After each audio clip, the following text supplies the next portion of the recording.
Hi, friend. Welcome to your Big Creative Life podcast. Thank you for being here, and welcome to our November Q&A episode. I have two announcements for you before we get started. Number one, let me just make sure okay, thought I wasn't recording. We're good. So number one, if you're listening to this the week that this episode is released, that means that you're listening to it the week of Black Friday, and I'm having a Black Friday sale, 40% off all workshops and courses on my Stan store. So from November 28th through the 30th, so Black Friday through Sunday, through the weekend, you can get 40% off all of my workshops. There are workshops on all kinds of amazing things. Let me just pull up the list here so you know exactly what you can get 40% off on. There's the Idea to Book course, which is my online course about how to write a book. There's 9 modules. It takes you through everything you need to know to go from idea to fully written and edited book. That's 40% off. That's the most expensive one because it's the most comprehensive. It's a full online course. And then we also have the How to Create Strong Characters in Your Novel workshop. That's a shorter training, the Dialogue Deep Dive training, and then the How to Edit Your Novel training that has my 5-draft editing method plus tips and tricks for editing. So all of those are 40% off. And again, that goes through November 28th through November 30th. You don't need a coupon code or anything. It's all just marked down in my store so that you can get 40% off. And then the second thing I want to announce is I'm hosting a workshop on Friday, December 12th at 1 p.m. Eastern on how to write your book in 2026. This is going to be a training that walks you through all of my recommendations, setting goals, how to actually find time to write, some mindset traps that new writers can fall into and how to avoid those. So it's going to be everything you need to know in order to get a plan together and actually take your writing seriously in 2026. There's also going to be time at the end of the workshop for questions. So if you want to get, a question answered on anything related to writing or how you're going to do this in 2026, you can ask your question then. If you can't make that time, that's fine. I will email out the replay for everyone who registered. But make sure you register because I only have a set number of tickets that are available for it because the Zoom room where we're hosting the workshop is capped at a certain amount of people. So you can go to the show notes to register for the training. There are 2 ticket types that are available. We did this last year and I think it worked really well. So there are free tickets available. If you're like, hey, money's tight, I just don't have the funds right now to pay for a workshop, totally fine, no problem at all. You can just register for free. There's also a pay what you want option. So if you have found value from the podcast this year or social media content, or you just want to say thanks, whatever, you can set a dollar amount that you want to pay for the workshop as well. It's totally up to you. There's a set number of free tickets and set number of paid tickets. So just, you can pick whatever option works best for you. And when you go to that link in the show notes, again, you'll see the option for the 2 different ticket types. And I'll send out the replay. What else do I need to tell you about the workshop? I think that's it. So yeah, you can check that out if you would like to get some training, get some motivation. It's going to be fun. Okay, those are my announcements. Let's get into our questions for this month. We have 3 questions, so not a ton. It's going to be a bit of a shorter episode. Okay, question number 1. Do beta readers typically read the story before or after an editor would? This is a very good question, and I'm happy to talk about this. Every editor might have a slightly different stance on this or preference or whatever, but I can tell you what I recommend. I think it's best for you to do your own rounds of self-editing first. So don't send an editor a first draft. And then after that point, when you've done some self-editing, then you can get beta readers to give you feedback and notes on the book.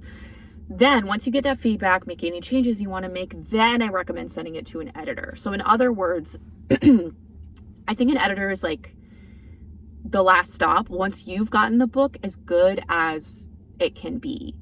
This might mean maybe there are things you have questions about, or you're I have a vague sense that this needs to be improved, but I don't really know how or what to do with this. That's fine. But I just mean don't send an editor a first draft because there's a good chance that the editor is going to point out things that you already know need to be changed. And in that case, the editor is just giving you notes that you're already aware of. So I just don't think that's the best use of your time and your money, honestly, to do it at that point. So I would recommend beta readers first and then have the editor step in. It's not wrong to do it the other way, to have the editor step in, get the editor's notes, make changes, and then do beta readers. It's not wrong, but again, I just recommend doing the editor last, because I think that helps you get the most out of feedback. Now, that is the answer for any type of developmental editing. I have something called a manuscript evaluation, which is where I'm giving clients feedback on plot, characters, pacing, world building, etc.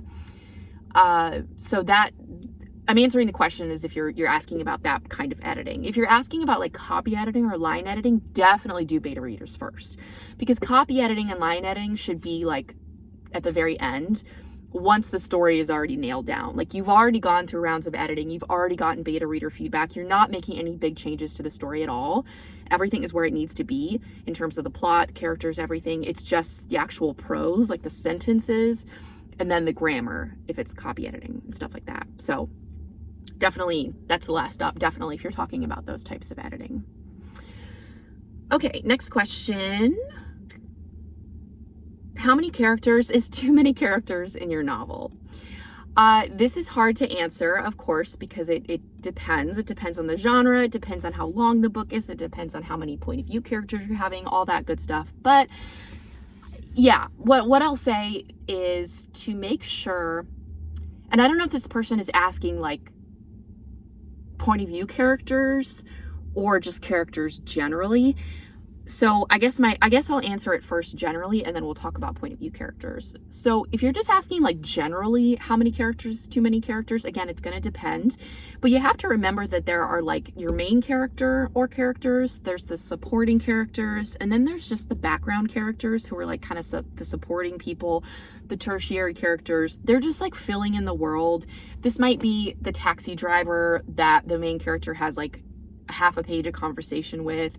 It might be a coworker who only appears for half a scene. It might be the barista at the coffee shop they go to, just people who fill out the world, but they might not even have names in the book. They're just like there to support the story and make the world feel real. So yeah, I think this is a point where, oh, and then let me answer for point of view characters. So with point of view characters, you have to remember that if you have a point of view character in your novel, that means they're playing a big role in the plot, right? Because we're in their point of view, that means they're a major character. And they need to have their own voice, they need to have their own arc, they need to be moving the plot forward and playing an active role in things. So the line of too many characters comes in when you just are throwing point of view characters in the mix that don't really have those things.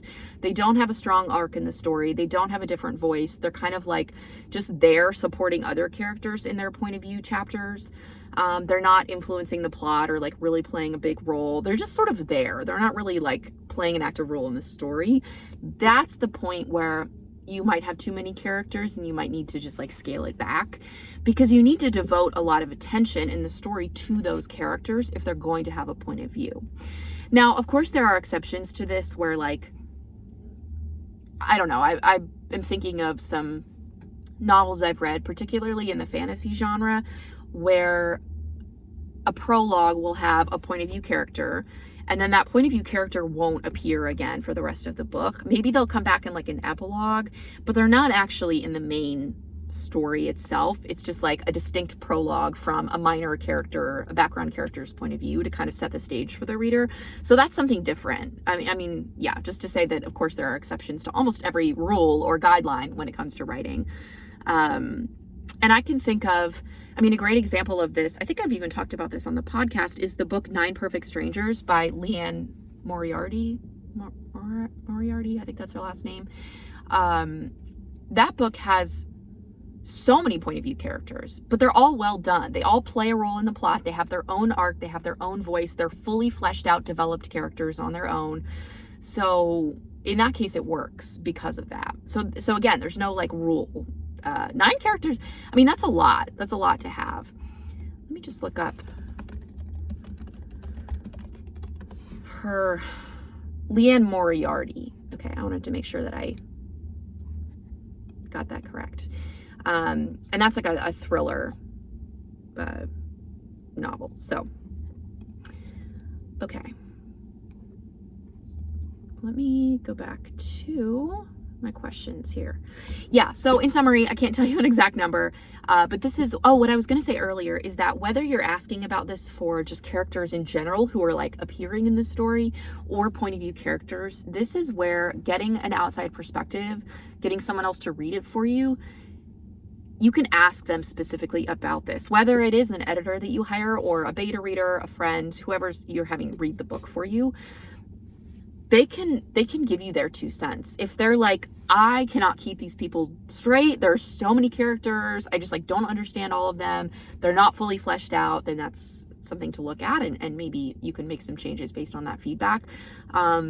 And same with point of view characters. You can ask them specifically, like, does it feel like all of these point of view characters are contributing to the story?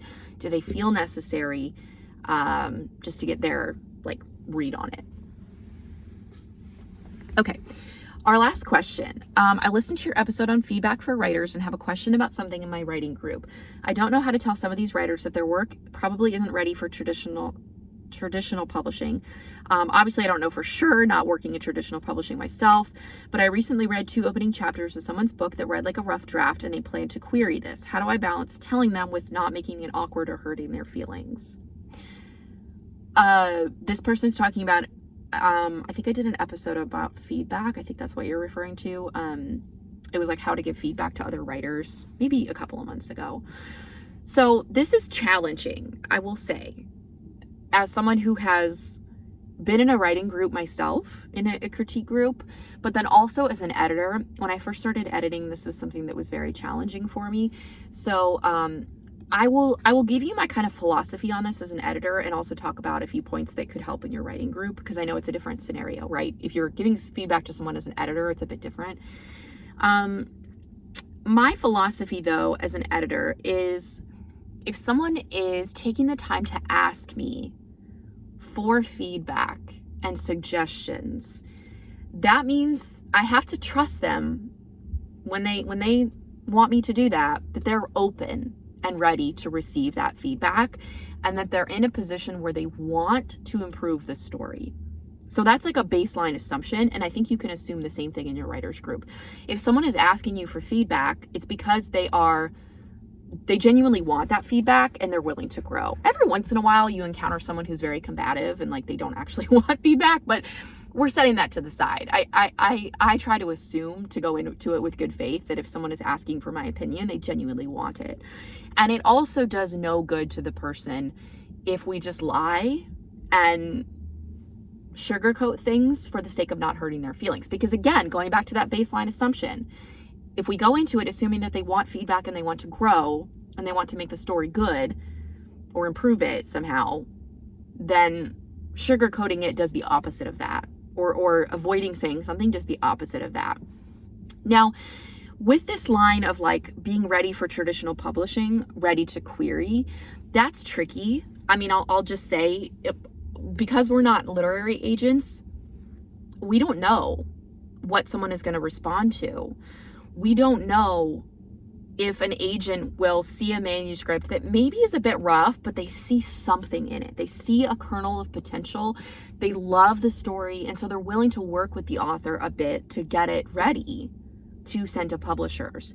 We just don't have a sense of where that line is. We can't control that. We can't see inside agents' brains. We can't predict the future. So like, it's not our job to confidently say that something is ready to query or not.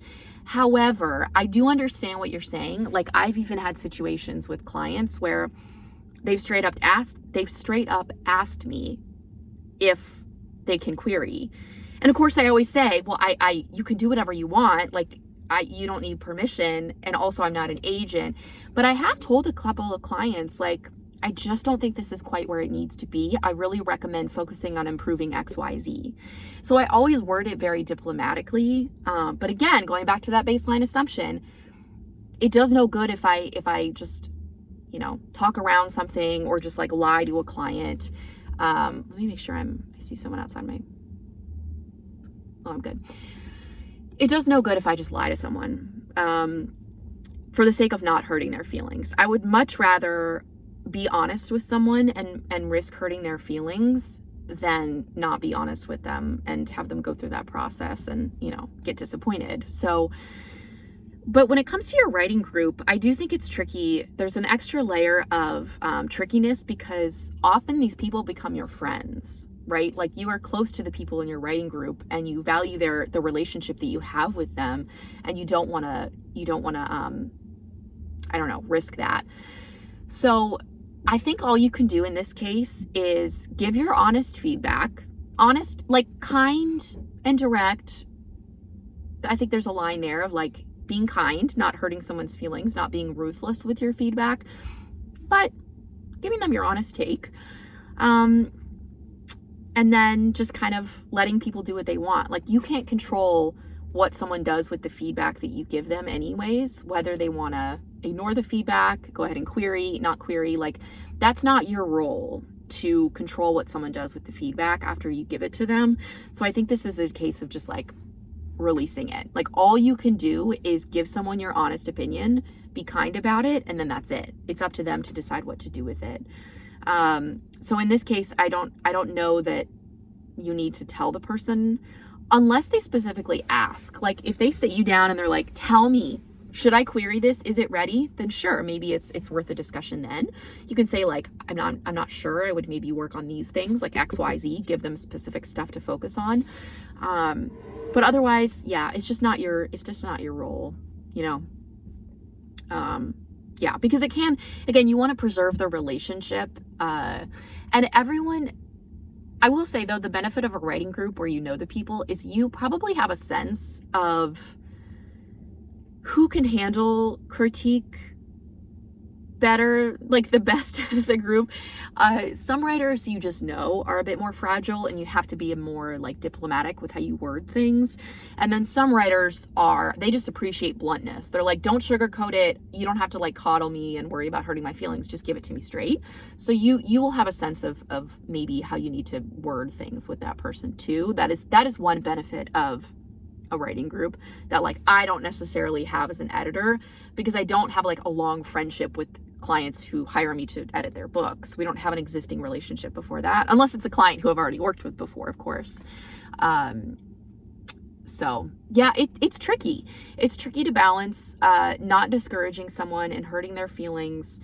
But I think it's important, again, to remember that like we are not the gatekeepers of traditional publishing. So we can offer our opinion if it's asked for, but we don't know. We can't predict the future.